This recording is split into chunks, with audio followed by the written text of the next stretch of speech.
Hi, I am Dr. Julie Brown, your Carrrick trained concussion doctor, board certified chiropractic neurologist, and fellow in traumatic brain injury and rehabilitation. This is a follow-up to the basic anatomy of the digestive system. Next, I'm going to talk about the enzymes of the digestive tract. One of the things I think people forget about the digestive tract, if I took a sock and I cut off the end with the toes, so it was just like a tube, if I flip that sock inside out, that is essentially what our digestive tract is. It's like skin on the inside, kind of. I mean, there's similarities between the skin and digestion, but basically you could flip someone inside out. Hard to do, but you could.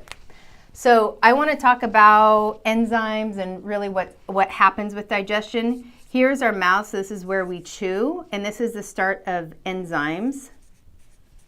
And enzymes are things that break things apart. That's their job. And this is critical for the beginning of digestion. Okay, then we go down here, and there are cells and stretching and types of things that stimulate cells to release stomach acid. Okay, so that fills up in here. And then it will go down into this area and will go into the small intestine.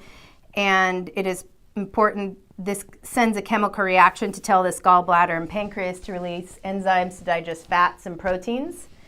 And then we go in here and there's bacteria that are going to break down your food so that we can absorb it. And then it'll go into this large intestine, which is mostly muscle. On someone who is alive, I think it's 4 feet, and for someone who is passed on a cadaver, it's 9 feet. So it just goes to show how much muscle tone is in there. And interestingly enough, if you don't eat enough and that large intestine is working really hard, it can actually create not diverticulitis, but it creates little cracks. Diverticulitis is the inflammation of those little cracks. So you want to make sure that you have enough bulk in your food. Anyway, we go through this large intestine. This is where a lot of water absorption is for any food that's left over, and then we poop. And another interesting fact, we have about 10 liters of food, drink, and GI secretions a day, and only 0.5 to 1 liter end up in the large intestine. So we are reusing a lot of that energy source. I will follow up in other videos why this again pertains to brain and brain health. If you'd like to subscribe to my YouTube channel, there's a little place over here, or you can click on my website if you'd like to know more. Thanks.